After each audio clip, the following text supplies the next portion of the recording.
The ties that bind in the sleepy town of Ashwood, a dark tale unfolds under the light of a full moon. The main character, Jack Conness, an easygoing high school teacher, finds himself entangled in a nightmarish scenario when his ex-girlfriend, Claire, reappears in his life after 3 years. It had been a peaceful and uneventful Tuesday when Jack received the first text. "I'm watching you," it read, sending a chill down his spine. The number was unknown, and he assumed it was a prank, dismissing it with a nervous chuckle. However, as the texts grew more frequent, detailing his daily routines and mentioning intimate memories only Claire would know, Jack's anxiety escalated. Deciding to confront the situation, Jack texted back, demanding the sender reveal their identity. The response was swift and chilling. "Don't you miss me, Jack? Claire." His heart sank. Claire had been unpredictable and possessive during their relationship, her love veering dangerously close to obsession. When they had parted ways, it was due to her increasingly erratic behavior. Jack responded, attempting to set boundaries, but the messages only intensified, growing more disturbing with each exchange. Photos of him at the supermarket, videos of him jogging at the park, even snapshots through his living room window. It was clear Claire was stalking him. Desperate, Jack reached out to the police, but without direct threats, they were limited in how they could intervene. He changed his locks, installed security cameras, and tried to move on. But the feeling of being watched never left him. One evening, as Jack was grading papers in his living room, the power suddenly cut out. A storm was rolling in, thunder rumbling in the distance, and the wind howled like the wails of a banshee. His phone lit up with a new message, "I'm closer than you think." Frozen with fear, Jack heard a faint tapping at the window. He turned slowly to see a silhouette, a woman's figure standing in the rain, watching him. Gathering his courage, Jack decided to confront Claire. He opened the door, stepping out into the storm, calling out to her. But the figure vanished as quickly as it had appeared, leaving only the echo of footsteps on wet pavement. The next day, Jack received a small, unmarked package. Inside, he found a silver locket containing a photo of him and Claire, taken back when times were happier. Along with it, a note, "You will never be rid of me. I am part of you." The psychological torment escalated as Claire began to affect Jack's professional life.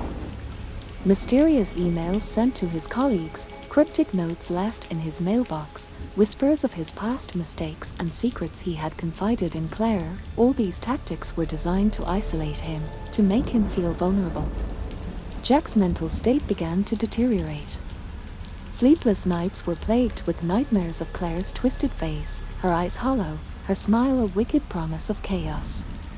His days were filled with paranoia, every corner concealing potential danger, every phone notification a potential threat.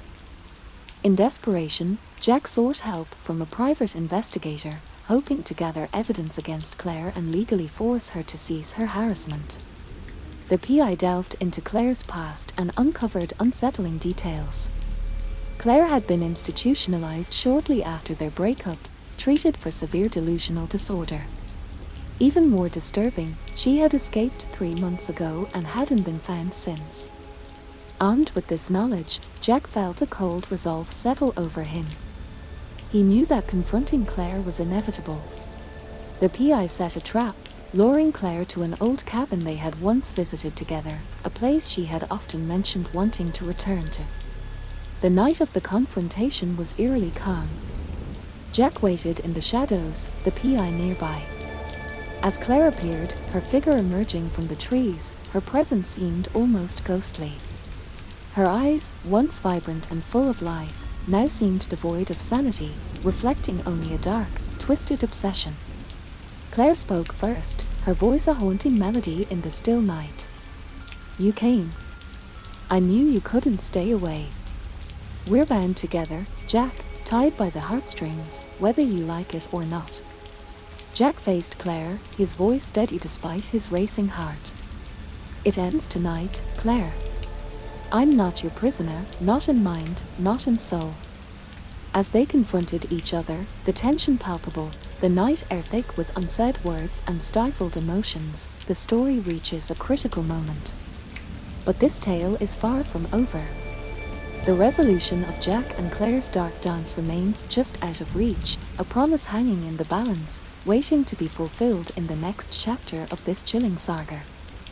End of part 1. Feel free to let me know when you'd like to continue the story.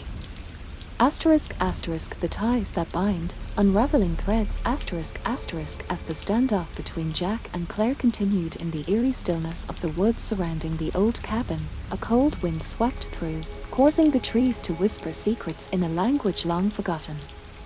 Jack's heart pounded in his chest, his breath visible in the chilling air as he stared into Claire's unyielding eyes. I won't be controlled by you any longer, Claire. This needs to end, Jack asserted, his voice breaking the silence like the crack of a whip. But Claire's smile was twisted, her gaze unwavering. End. Oh, Jack, my dear, it's far too late for endings. This is merely the beginning. Her laughter, sharp and unsettling, echoed through the trees, sending shivers down Jack's spine. Suddenly, the air thickened, a fog rolling in as if summoned by Claire's madness. Shapes seemed to move within it, shadows twisting into grotesque forms. Claire began to chant softly, her words not quite human, her voice a melody that was almost beautiful in its terror.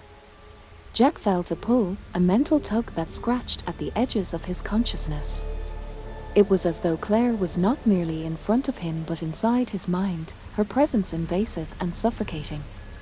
He fought to maintain his sanity, his sense of self, as the world around him began to distort, the trees bending unnaturally, their branches reaching for him like the fingers of the damned.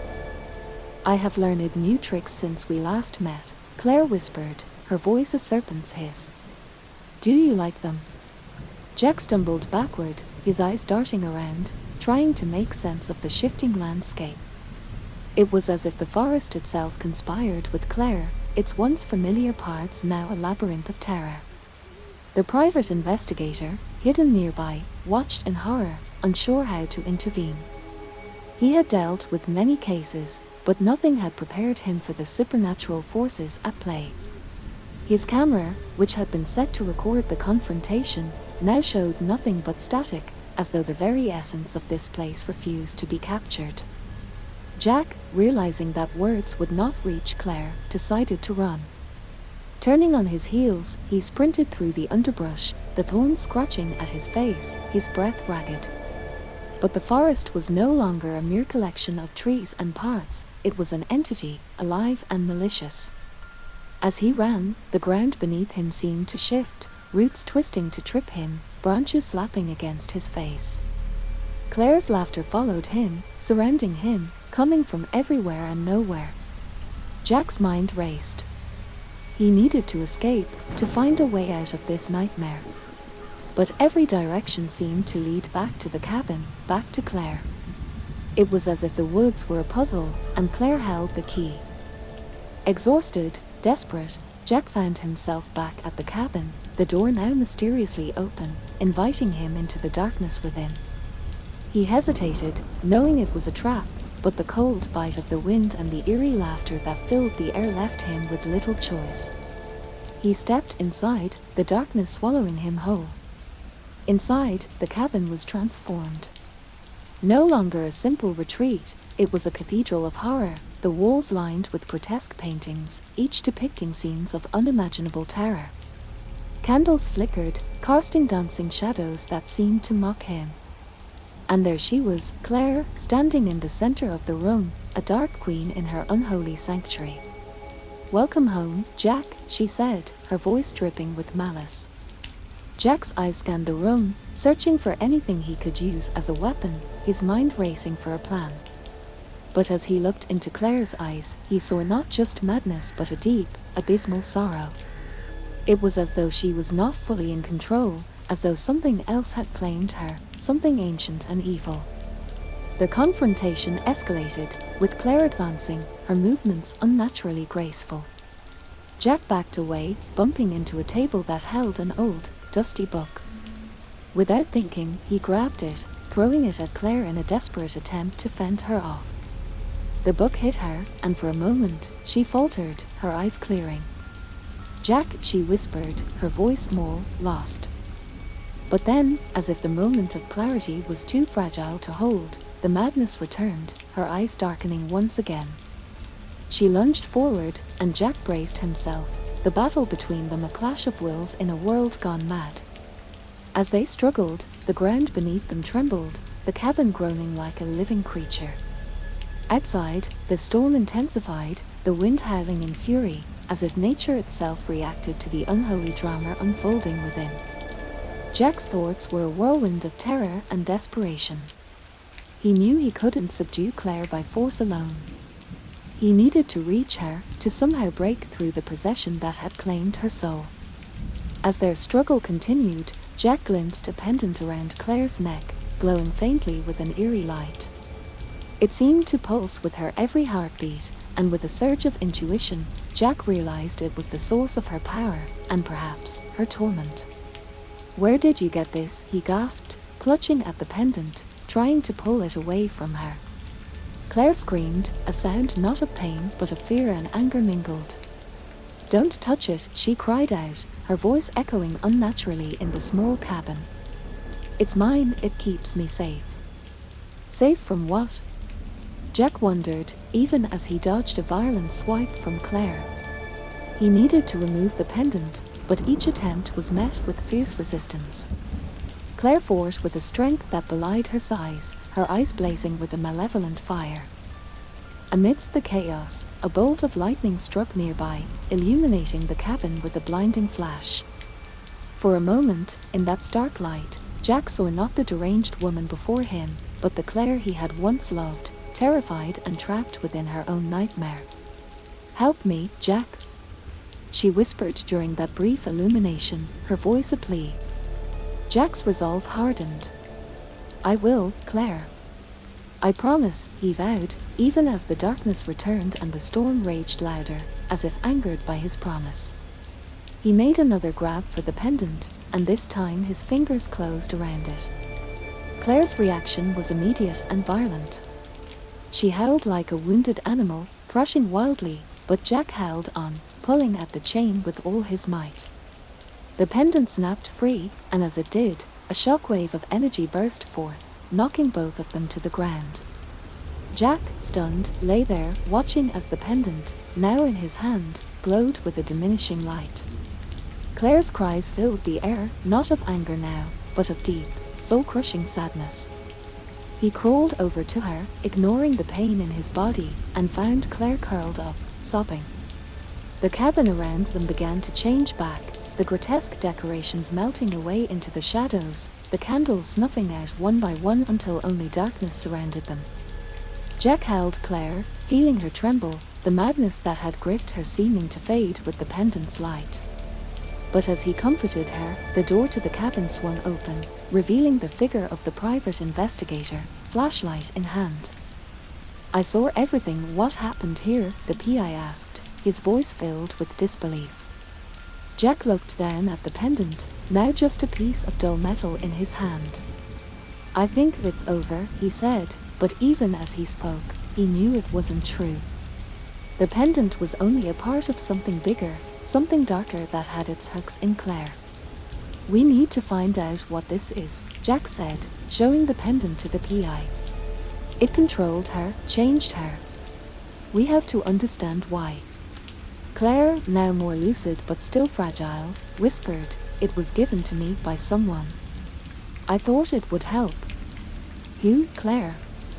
Who gave it to you?" Jack asked gently, but Claire shook her head, her memory clouded. The PI interjected, "We'll figure it out. But first, we need to get somewhere safe, get her help." As they helped Claire to her feet, the storm outside began to wane, the wind dying down as if it too were exhausted by the night's events. They left the cabin, the door closing with a finality that Jack felt in his bones. They walked back through the forest, the path now clear, the night retreating around them like a tide. But as they reached the car, parked at the edge of the woods, Jack felt a chill that wasn't from the night air. He looked back at the dark silhouette of the cabin, a shiver running down his spine. This was far from over. Whatever had been unleashed here was still out there, and now that they had intervened, it might well be aware of them. As they drove away, Claire asleep in the backseat, her breathing finally calm, Jack and the PI exchanged a look.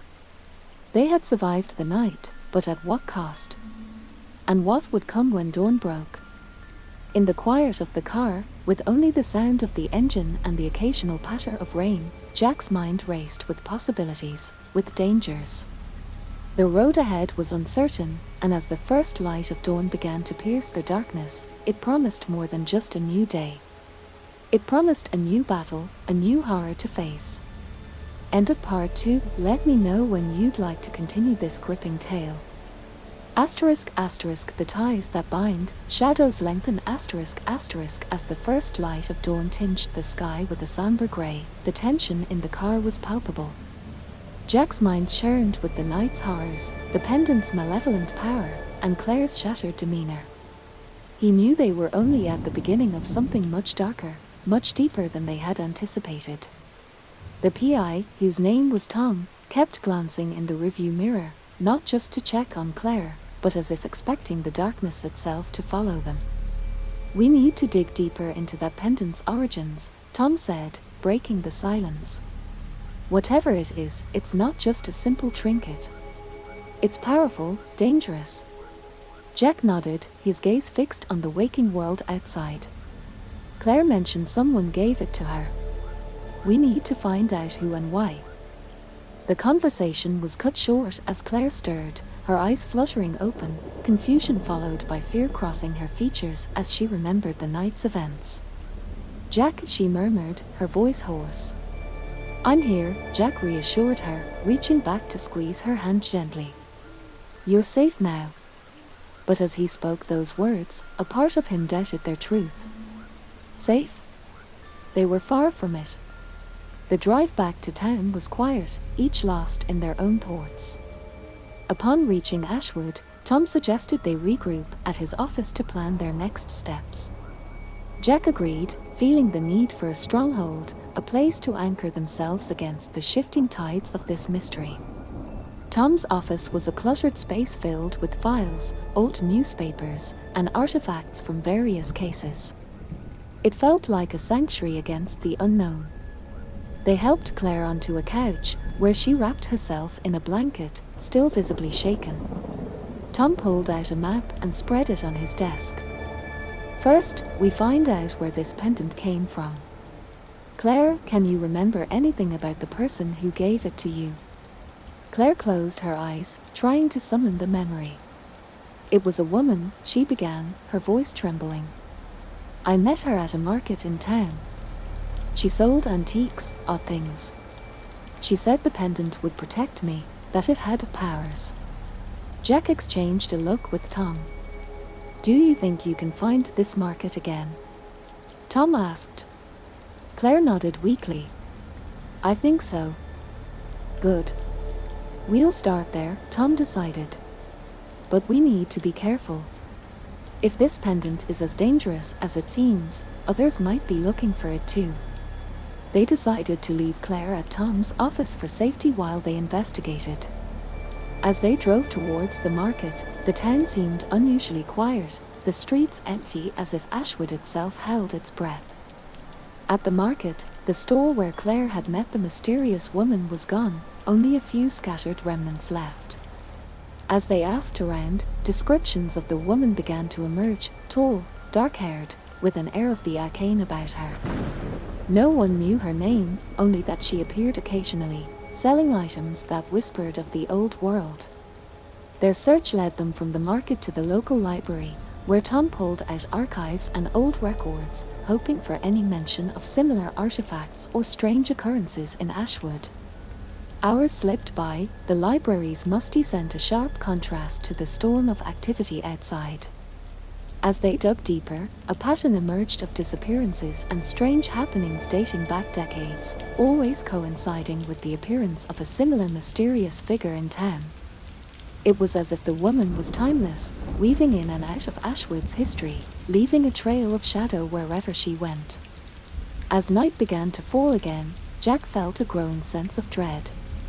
They needed more answers, but every clue seemed to lead to more questions. Who was this woman? What was her interest in Claire? They returned to Tom's office to find Claire asleep, exhaustion having claimed her. The room was dim, the only light coming from a small lamp on the desk. As Jack watched her sleep, he couldn't shake the feeling that they were being watched. Suddenly, the light flickered, a chill sweeping through the room. Jack's heart raced, his senses heightened. He glanced at Tom, who had also noticed the change. "Did you feel that?" Jack whispered.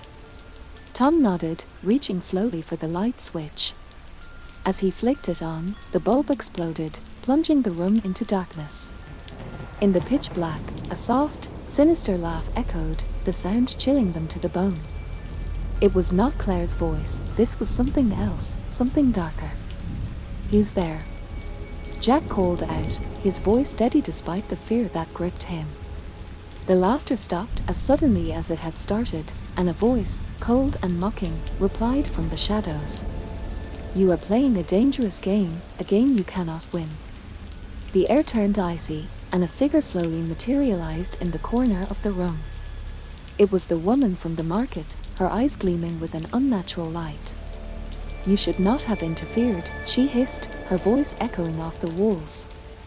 Jack and Tom stood frozen, the chilling presence overwhelming the room. "What do you want?" Tom demanded, trying to mask his fear. The woman's smile was malevolent. "The pendant," she replied simply. "Return it to me, and I might spare you." "We don't have it," Jack lied, his mind racing for a strategy. "Pity," the woman sighed, her form beginning to fade as if she were made of mist. "Then I will take what belongs to me in another way." Her laughter lingered as her image disappeared completely, leaving a heavy silence. Jack and Tom exchanged worried glances. "We need to protect Claire," Jack said urgently. "She's not safe here." They rushed to the couch, but Claire was gone. Panic surged through Jack as he searched the room, calling her name. There was no sign of her, only the open window through which a cold wind blew, stirring the papers on the desk. "They took her," Tom said grimly, looking out the window. "We need to find her before it's too late." The night had grown darker, the stars obscured by roiling clouds. They decided to split up, with Jack heading to Claire's last known location and Tom checking with his contacts for any sightings of the mysterious woman. As Jack drove through the empty streets of Ashwood, the sense of urgency was palpable. The town seemed different, shadows lurking in every corner, each alley whispering secrets of the dark. His thoughts were chaotic, fear for Claire's safety mingling with anger at himself for not protecting her better. Arriving at the market, Jack scoured the area, his flashlight cutting through the darkness. There was no sign of Claire, but the sense of being watched was overwhelming. He moved cautiously, aware of every sound, every movement in the periphery of his vision. Suddenly, a scream pierced the night, high and terrified. It was Claire. Jack ran toward the sound, his heart pounding, his breath ragged. He found her in an alley, cornered by the mysterious woman, who was chanting in a language he couldn't understand. "Let her go!" Jack yelled, approaching them slowly. The woman turned, her eyes now glowing a deep, blood red. "You cannot stop what is already in motion," she sneered. "The pendant is only the beginning. There is a power here older than time, and it will not be denied." Jack felt a surge of power emanate from the woman, a wave of dark energy that threatened to overwhelm him. He struggled to remain standing, his resolve hardening. "I won't let you hurt her," he declared, stepping closer. The woman laughed, a sound that made Jack's blood run cold. "You have no choice," she said, and with a swift movement, she pushed Claire toward him. As he caught her, the woman disappeared, her laughter echoing in the wind. Claire clung to Jack, trembling. "She's going to open the gate," she whispered, her voice urgent. "We have to stop her." "The gate? What gate?" Jack asked, confusion mixing with fear. "The gate between the worlds. It's why she wants the pendant." "It's the key," Claire explained, her eyes wide with fear. They knew they had to act quickly. If the woman succeeded in opening the gate, whatever lay on the other side could be catastrophic. Jack helped Claire to her feet, and together they ran back to the car, driving towards Tom's office to regroup and plan their next move. As they drove, the clouds above seemed to churn with a life of their own, the wind howling like the cries of the damned. Jack felt the weight of impending doom, knowing that they were racing against time to prevent a disaster of unimaginable proportions. Back at Tom's office, they found him waiting, his expression grave. "I found something," he said, holding up an ancient-looking book. "It might help us stop her, but it's not going to be easy." They gathered around the book, the pages old and brittle, filled with arcane symbols and rituals. Tom pointed to a passage. "This might be our only chance to close the gate she's trying to open. But it's going to require all of us." As they prepared for what might be their final confrontation, the air grew heavier, the darkness deeper. Outside, the wind screamed, a foreboding herald of the storm to come. End of part 3. Let me know when you're ready to see how their desperate plan unfolds. **** The ties that bind, the final stand ****. The air was thick with foreboding as Jack, Claire, and Tom prepared themselves in the dim light of Tom's office. The book lay open on the table, ancient and mysterious, its pages filled with rituals that seemed almost as dark as the forces they were intended to combat. "We need to be absolutely sure about this," Tom said, his voice steady despite the tension. "Once we begin, there's no turning back. We're not just risking our lives, but possibly our souls." Jack nodded, his jaw set. "We have to do this. For Claire, for Ashwood, for whatever semblance of peace we can salvage from this nightmare." Claire, looking paler and more fragile than ever, placed her hand gently on the book. "I brought this darkness here, whether I meant to or not. I have to help send it back." The plan was desperate. They would use the book's ritual to close the gate, a ceremony that required them to be at the exact location where the woman was attempting to open it. They believed this to be the old ruins outside town, a place long whispered about in local lore as a site of ancient power. Armed with the book and a few hastily gathered supplies, they drove to the ruins under a sky torn by lightning, the storm above mirroring the turmoil in their hearts. The ruins loomed out of the darkness, stone pillars jagged against the night sky, an altar visible at the center, bathed in an unnatural light. The mysterious woman was there, her back to them, chanting in a language that twisted the air, distorting reality around her. Energy pulsed from the altar, the air shimmering as if the barrier between worlds was already thinning. Without hesitation, they approached, their steps resolute. The woman heard them coming and turned, her eyes glowing with fury. Too late, she screamed above the roar of the storm. The gate opens. Ignoring her, they positioned themselves around the altar, each holding a part of the ancient text, their voices rising in the chant Tom had translated. Their words felt alien, heavy on their tongues, but they spoke with all the force of their will. The ground trembled, and the air crackled with energy. The woman laughed, a sound devoid of sanity. "Fools!